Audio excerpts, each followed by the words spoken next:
편샘의 이유 있는 한국사 이야기 6번째 시간입니다. 지난주 강의 내용을 먼저 정리해 드리겠습니다. 초기 철기 시대의 국가 흐름론입니다. 철기 문화의 보급은 농업의 비약적인 증가를 가져왔습니다.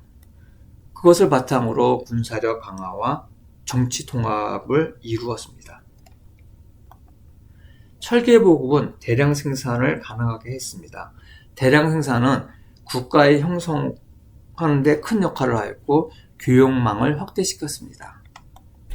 철제 농기구는 경작지를 확대시켰고 경작지 확대는 농업의 생산력의 비약적 증가를 가져왔습니다. 그 덕분에 잉여 생산물이 증가하였습니다. 잉여 생산물의 증가는 사회계층을 분화시키고 국가의 재정과 군사력 강화에 도움이 되었습니다.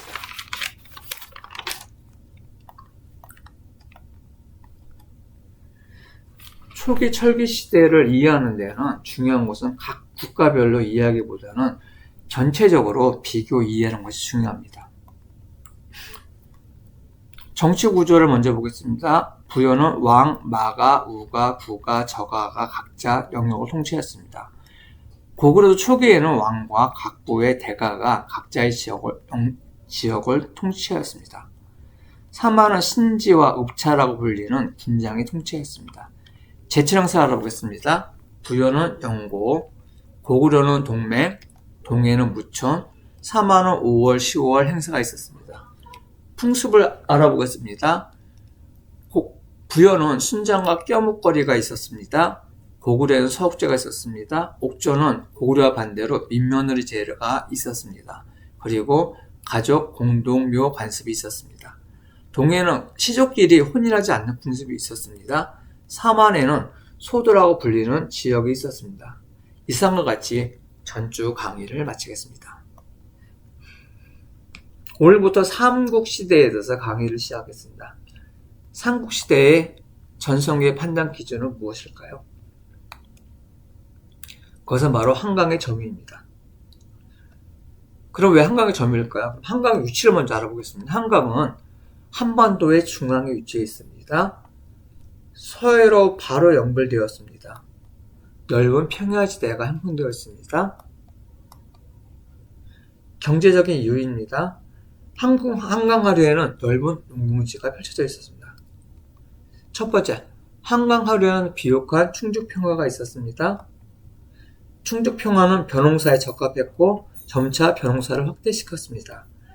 벼농사의 확대는 세금을 증가시켰습니다. 벼농사 확대는 인구를 증가시켰고 거기에 비례해서 병력도 증가하게 되었습니다.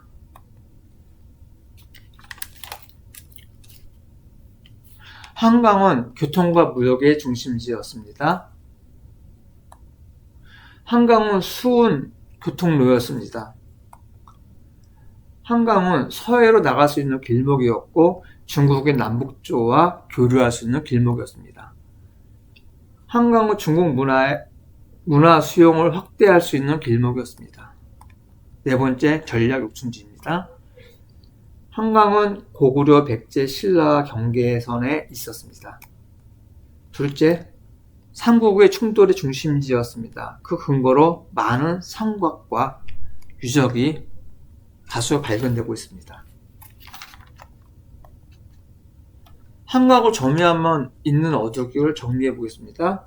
첫 번째, 넓은 농용지를 확보할 수 있습니다. 두 번째, 중국과 연결되는 무역로를 확보할 수 있었습니다. 세 번째, 삼국의 중앙 요충지를 차지할 수 있었습니다. 즉 한강은 한반도의 노른자 지역입니다. 노른자 지역이기 때문에 각국은 서로 차지하기 위해서 자신들의 전력을 쏟아부었습니다. 전력의 우위를 점하지 않고서는 점유할 수 없는 지역입니다. 즉 가장 강력한 국가만이 점유할 수 있다는 소리입니다. 그 말은 삼국의 전성기에만 점유할 수 있다는 소리입니다. 즉 삼국의 전성기를 알아볼 수 있는 판단 기준이 될 수 있다는 소리이기도 합니다. 그래서 한강의 점유가 삼국의 전성기를 파악할 수 있는 기준점이 된다는 소리입니다. 그러면 삼국시대의 국가별 전성기를 알아보겠습니다. 삼국시대의 국가별 전성기란 한강을 점유하고 있는 시기가 일차입니다. 시기별로 보겠습니다. 4세기 때 백제의 근초왕이 한강을 점유했습니다. 4세기 말에서 5세기 때 고구려의 광개토대왕과 장수왕이 한강을 점유했습니다. 6세기 때 신라의 진흥왕이 한강을 점유했습니다. 그렇기 때문에 각국의 전성기를 보면 백제는 근초고왕 때 4세기, 고구려는 4세기에서 5세기 때의 광개토대왕과 장수왕 시기, 신라는 6세기 때의 진흥왕 때입니다. 그러면 한강 삼국의 전성기가 갑자기 온 것일까요? 아닙니다. 전성기에 이르기 위해서 몇 가지 전제 조건이 필요합니다.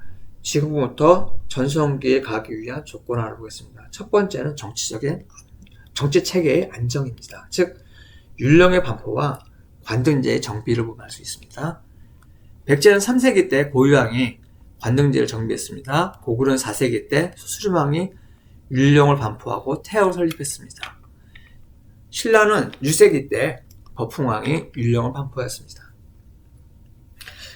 율령과 관등제는 주먹구구식인 이게 아닌 체계적인 정치 시스템을 만들었다는 것을 의미합니다. 정치적인 체계뿐만 아니라 사상적인 통합도 필요했습니다. 그 사상적인 통합의 도구로는 무엇이 사용됐냐? 불교가 사용됐습니다. 불교의 수용 시기를 보겠습니다. 백제는 3세기 칠륜왕 때 불교를 수용했습니다. 고구려는 4세기 때 소슬왕이 불교를 수용했고요.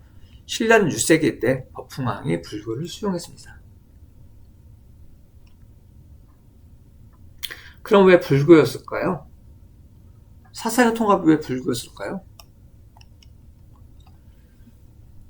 그 이유에 대해서 지금부터 말씀드리겠습니다. 4세기에서 6세기 사이 삼국은 중앙집권 국가로 발전하고 있었습니다. 왕권 강화의 가장 중요한 시기였습니다. 즉 왕권 강화의 가장 중요한 과제였다는 소리입니다. 그렇기 때문에 새로운 통치 이념이 필요했습니다. 그 새로운 통치 이념이 바로 불교였다는 것입니다. 불교가 왜 그 통치 이념이면서 사상의 통합의 수단이 되었을까요? 첫 번째, 왕권을 신성하게 만들었기 때문입니다. 불교에서는 왕은 전륜성왕, 즉 부처의 뜻으로 세상을 다스리는 왕이라 하였습니다. 즉 왕권에 신성함을 부여했다는 소리죠. 왕의 권위를 강화하는 데 유리했다는 소리입니다. 불교는 부족을 넘어 국가를 하나로 묶을 수 있었기 때문입니다. 기존 신앙은 제철행사를 중심으로 부족 중심의 신앙이었습니다. 그렇죠. 불교는 특정 부족에 소속되어 있지 않습니다. 모두가 믿을 수 있는 보편 종교였죠. 불교를 수용한다는 소리는 혈연 중심의 사회에서 국가 중심의 사회로 변화하는 계기가 되었다는 소리겠죠. 셋째, 불교는 승단 조직이 있고요. 교리 체계가 있고요. 경전 중심 문화가 있습니다. 불교는 체계적인 시스템이라는 점에서 중앙 집권 체제와 유사한 기존 종교보다는 더 적합했다는 소리입니다. 다시 말씀드리겠습니다. 불교는 체계적인 시스템이라는 점에서 중앙 집권 체제와 유사하여 기존 종교보다는 적합하다는 소리입니다. 불교는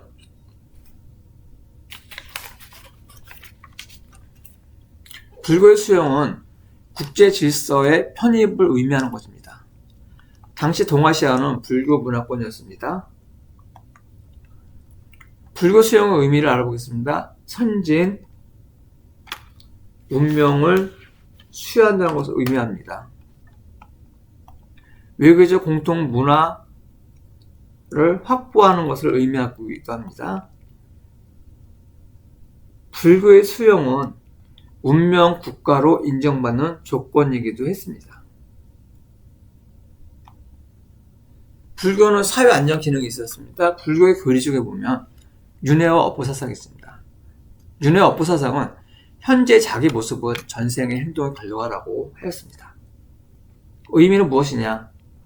왕이나 집권층은 전생의 행동의 결과로 되었던 소리죠. 즉 왕과 집권층은 전생에 선한 행동을 많이 했거나 그렇기 때문에 그 결과로 왕과 집권층이 되던 소리입니다. 즉 왕과 집권층에 대한 권위를 인정해야 된다는 소리죠. 윤회 업보사상은 왕과 집권층의 권위를 인정하여서 사회 계층 간의 갈등을 시석화시켰습니다. 삼국이 불교를 선택한 이유를 다시 한번 정리하겠습니다. 첫 번째, 왕권 신성화. 두 번째, 부족의 통합. 셋째, 중앙 집권 강화. 넷째, 국제 질서의 편입. 다섯째, 사회 안정 등입니다.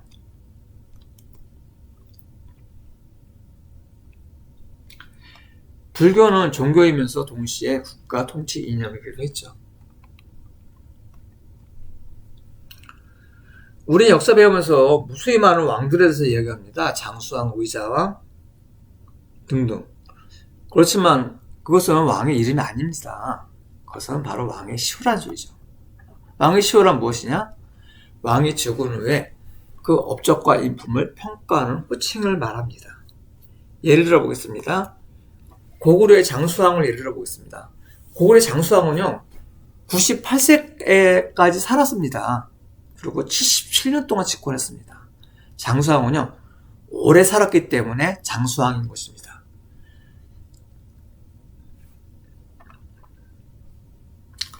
여기에 대한 또 비극적인 이야기가 있습니다. 비운의 형태다 조다 이야기입니다. 장수왕이 77년 동안 집권했기 때문에 조다는 태조로만 살다가 죽었습니다.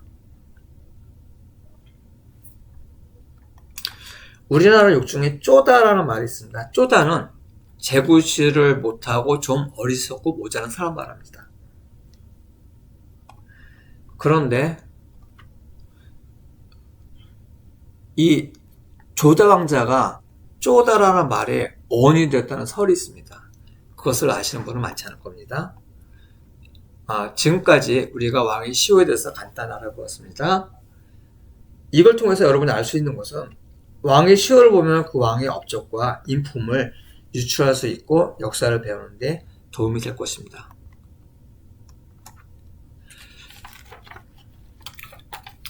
유교 국가의 시호는 더 규칙적입니다. 이것은 유교 국가에 대한 것입니다. 태조란 처음 왕을 세운 사람 말입니다. 고려의 태조 왕권, 조선의 태조 이성길 말입니다. 태종이란 처음으로 태조로부터 실질적인 왕권을 평가적으로 물려받은 사람 말입니다. 누가 있죠? 조선의 태종 이방원이 있습니다. 세종은 나라의 기틀을 만든 왕을 말합니다. 조선의 세종대왕이 있습니다. 성종은 나라의 모든 제도가 완성된 시기의 왕을 말합니다. 조선의 성종이 있습니다. 즉 성종 시대가 국가의 최전성기입니다. 이것은 고려도 똑같고요. 중국의 역사도 똑같습니다. 그리고 우리가 역사를 공부하다 보면은 성종, 태종, 인조, 정조와 같은 왕의 시호를 보게 됩니다. 우리가 여기서 주목할 점은요. 정조의 조자와 성종의 종의 차이입니다. 종이란 선왕으로부터 정상적으로 왕위를 물려받은 왕을 말합니다. 태종과 같은 경우겠죠. 조란 선왕으로부터 정상적으로 왕위를 물려받지 못한 왕을 말합니다. 이들은 정당성이 약합니다. 마지막으로 오늘 다룬 내용을 다시 한번 요약해 보겠습니다. 삼국시대의 전성 판단 기준은 무엇이냐? 한강이라 했습니다. 한강을 점유하면 얻는 이득이 무엇일까요? 넓은 용용지를 확보하고요. 중국과 연결되는 무역로를 확보하게 되고 삼국의 중앙 요충지에 위치해 있기 때문에 전략적 요충지를 찾아낸다는 것을 의미합니다. 그렇기 때문에 한강을 점유를 둘러싼 경쟁이 치열했습니다. 한강은 가장 전성기의 나라만이 차지할 수 있는 지역이었습니다. 즉, 한강은 전성기를 판단하는 기준이 되었던 소리죠. 삼국의 전성기 판단 기준은 한강이라 했습니다. 그럼 삼국의 전성기를 알아보겠습니다. 즉, 국가별 한강 점유 시기를 보면 알 수 있겠죠. 백제는 4세기 때 근초고왕 때입니다. 고구려는 4세기에서 5세기 초 광개토대왕과 장수왕 시기입니다. 신라는 6세기 때 진수왕 시기입니다. 이때 이들은 한강을 점유하고 있었고 이 시기가 각국의 가장 전성기였다는 소리입니다.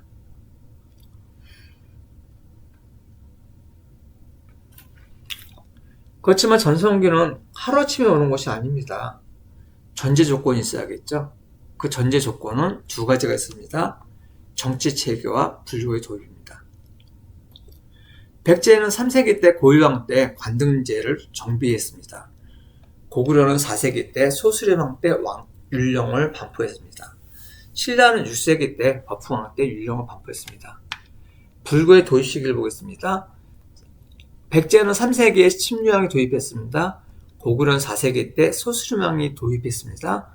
신라는 6세기 때 법흥왕이 불교를 도입했습니다.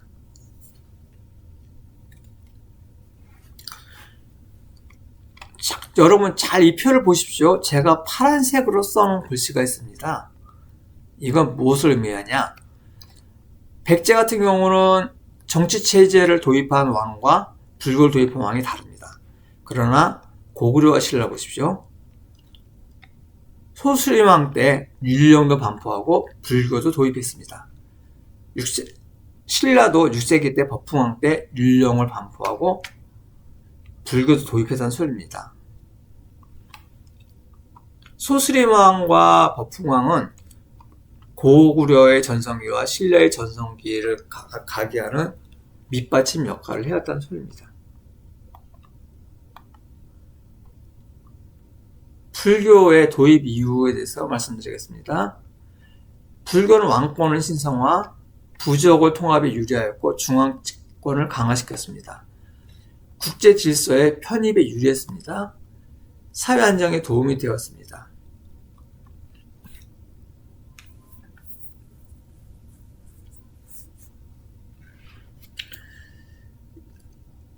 이상과 같이 전성기의 판단 기준인 한강과 전성기의 전제 조건에 대해서 정리를 해드렸습니다. 그럼 여러분 지금까지 시청해주셔서 감사하고요. 다음 주 금요일 날 밝은 모습으로 다시 뵙겠습니다.